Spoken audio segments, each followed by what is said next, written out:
everyone! Welcome back again to my channel. This is Tewa na nag-support this video guys. Sasagutin natin yung isa nating subscriber ang nag-ask siya kung i-vlog ko daw yung about sa pag-aalaga ng bata. Ano yun daw yung mga ginagawa ko pagising sa umaga. So ayan day.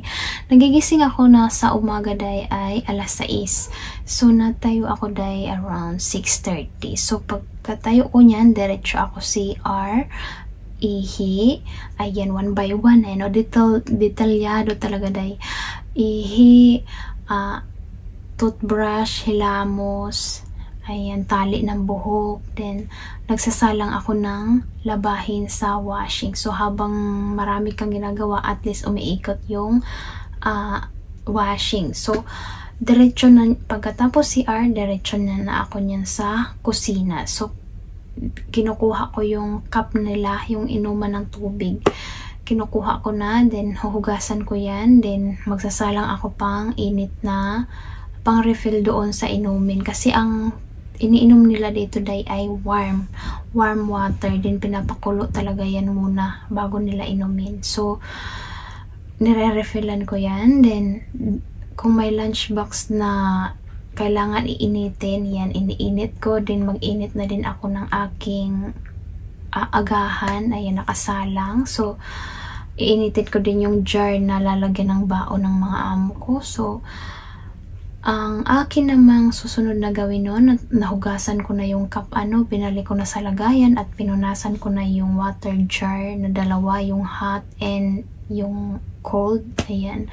So, back to na ako sa kusina, nakasalang na ako ng nasalang ko na yung baon nila at yung breakfast ko. So magpe-prepare na ako ngayon ng pagkain, kung ano ang nakasulat doon sa ref. Ayan, kasi bago yan sila amo matulog sa gabi, naglilista yan sila kung ano ang ipiprepare ko. So doon ako swerte dahil sa kanila, kasi hindi ako nag-iisip kung ano ang ipapakain ko sa kanila, ipiprepare ko sa kanila, kasi sila mismo ang nag-iisip kung ano ang kakainin namin. So ang aking gagawin lang ay ifa-follow ko yung instruction doon kung ano ang mga nakasulat doon na kailangan kong i-prepare.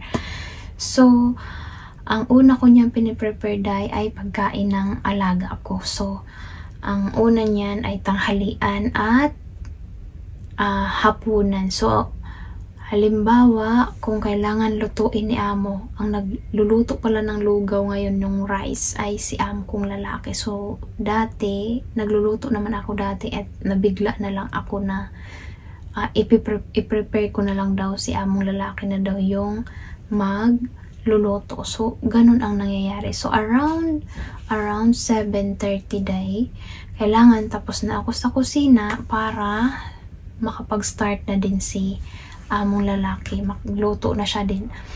Ako naman yung papalit sa kanya, kasi while, ayan, mga 6:30, nagigising na yung alaga ko, si amo kong lalaki ang nag-aasikaso. So, pagkatapos niya, patapos na rin ako sa kusina.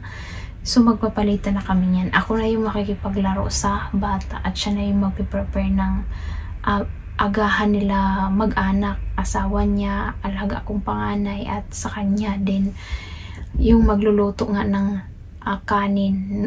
Nilulugaw pa kasi nila yung pinakakanin ng alaga kong maliit.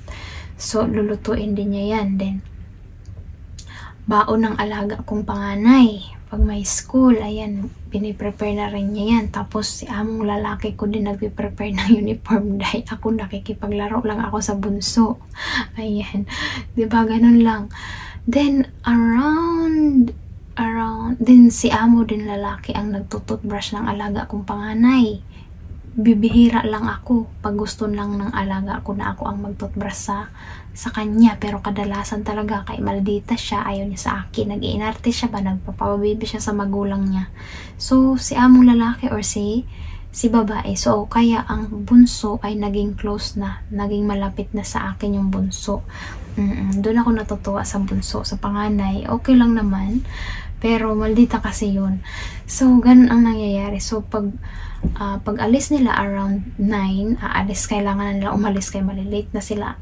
So kadalasan na nangyayari tulad kanina, kumakain na yung alaga ko. So ako na ang mag-aalaga niya sa kanila around around 9:15 to 9:30 to 9:45 nadating yung lola. Yung lola yung partner ko sa pag-aalaga ng mga bata. So, pagdating niya ng lola, tulad kanina, saka naman ako papunta ng market around 10 o'clock. Ayan, lalabas na ako ng bahay para mag-market. So, kailangan around, halimbawa kanina ay nakalabas ako ng 10 o'clock. So, kailangan mga 10:45 ay nandito na ako sa bahay para i-prepare ko naman yung aming lunch. So, magtatadtad pa ako ng aming pang lunch, no? So, ginawa ko kasi pag magbibihis pa ako, makakain pa ng oras. So, pagkadating ko ng bahay, diretso na ako kusina, tadtad na ako ng kamatis, tapos sibuyas, then yung itlog, binati ko na, din nagluto na ako doon, niluto ko muna. So, around 11:20 natapos ko kasi kailangan 11:20 or 30 nakapag-start na kumain, sinusubuan na or pinapakain na yung alaga kong panganay kasi matagal siya kumain. So around 12 day kailangan na nilang lumabas. 12 to 12:05 kailangan ng lumabas ng bata para ihatid siya. Si Lola na lagi ngayon ang naghahatid sa alaga kong panganay kasi ang alaga kong panganay ay makilola. So, alam nyo ba na before ay lagi din akong stress sa alaga ko na tong panganay kay mahilig siya manakit. Kumbaga may galit siya sa lolo niya. Ako yung pinagbubuntungan niya. Sa akin siya nananakit. So, ngayon, ang lola na yung partner ko. So, laking ginhawa sa akin. No, hindi na ako stress sa kanya. Hindi na siya nananakit sa akin kasi andyan na yung lola niya. Yung lola na nag-aalaga sa kanya. Favorite niya yung na tao, lola niya. Sobrang bait kasi. Sunod-sunuran sa kanya yung lola. So, around 12, kailangan nakalabas na sila ng bahay para ihatid sa school. So, babalik yung lola around 1 to 1:30. So, pagbalik ng lola, habang hinahatid ng lola yung alaga kong panganay, saktong nagising na yung alaga kong maliit at kailangan ko na din siyang pakainin. So, pagdating ng lola niyan, day, so, hindi ko siya basta-basta iniiwan, day, kay malikot na siya, day, ayaw ko nung, dahil sa akin, nagkakabukol-bukol siya, hindi, ayaw ko. So, iniiwan ko talaga yung aking trabaho. Diba nga, sabi, dapat priority talaga ang alaga, ang bata. So, ganun ang ginagawa ko. So, inaantay ko muna yung lola dumating. Ayan, around 1 to 1:30 na dating yan galing sa paghatid ng alaga kong panganay. So, siya yung, pag dumating na siya na yung mag-alaga niyan. So, pagod din yun, yung lola na yun. Pagod din yun. So, siya na ang mag-aalaga ng bata. Then, itutuloy ko na yung pagliligpit.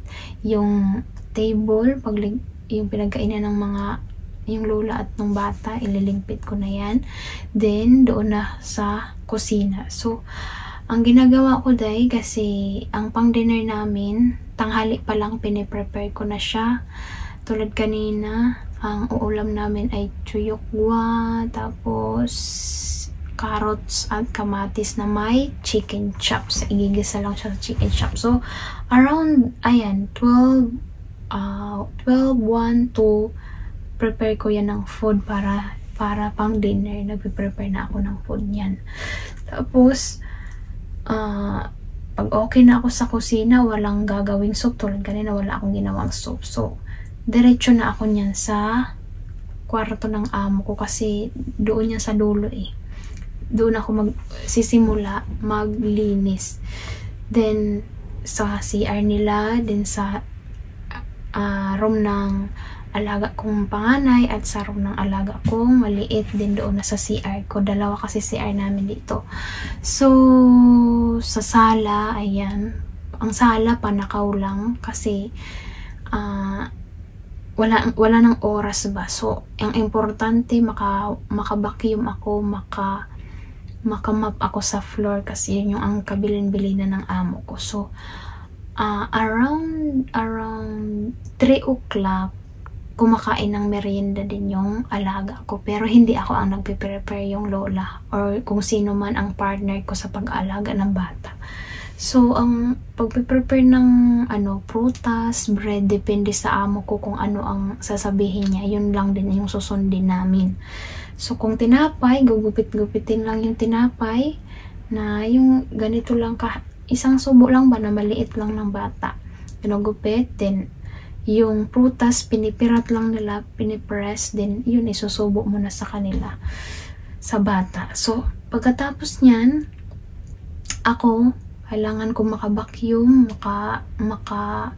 maka-map bago mag 4:45. Kasi pag 4:45, yan na yung time na kailangan nang lumabas para sunduin yung alaga ko. So, bago mag 4:45, nagawa ko na halos lahat ng kailangan gawin sa paglilinis. So, around 6 o'clock na, kasi pinapasyal pa ng lola yung panganay kong alaga pinapasyal pa niya. So, around 6 na dating na yan sila maglola. Then ako magpapakain na ako ng alas 5 pa lang, pag umaalis pala yung lola, nagluluto na rin ako, nagsasalang na ako ng rice sa rice cooker at ini-steam ko na din yung pagkain ng alaga ko kasi around 6 o'clock kailangan mo na siyang pakainin yung alaga kong maliit.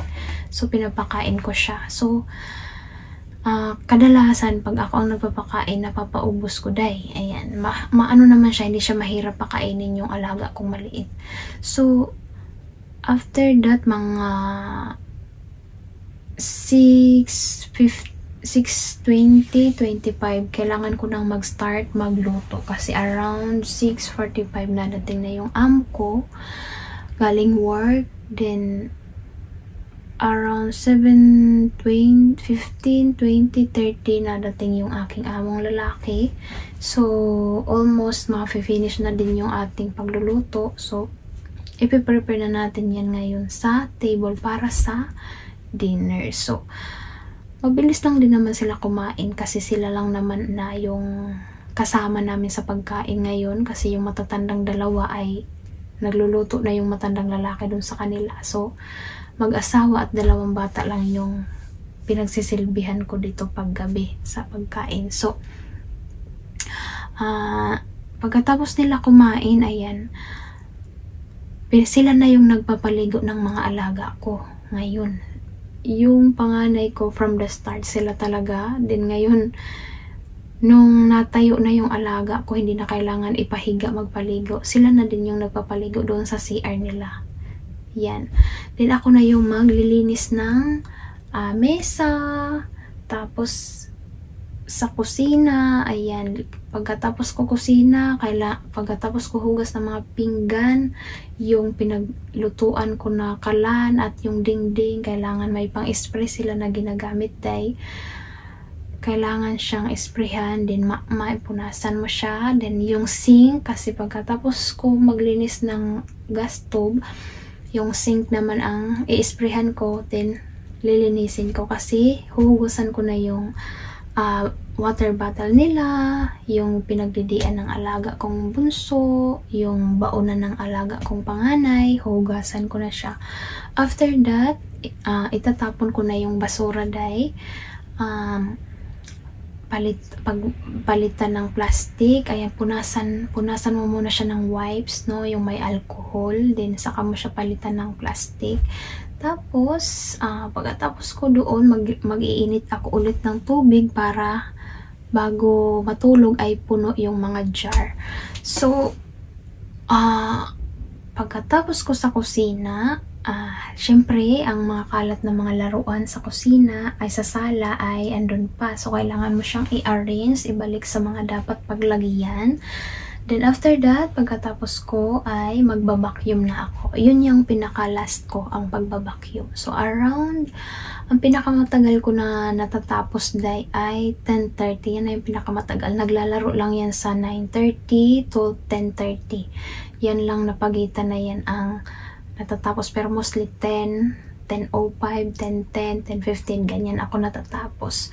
So hindi ka pwedeng magpahinga hanggat hindi nalilinis or nakapag-vacuum. Importante yung pagbabacuum ang gusto ni amo. So Pagdating naman kasi sa bata, day, swerte ako sa mga amo ko kasi hindi nila inaasa sa akin lahat. Kumbaga, nagtutulungan kami. Kung alam nilang marami pa akong gagawin, hindi sila pala utos, kumbaga.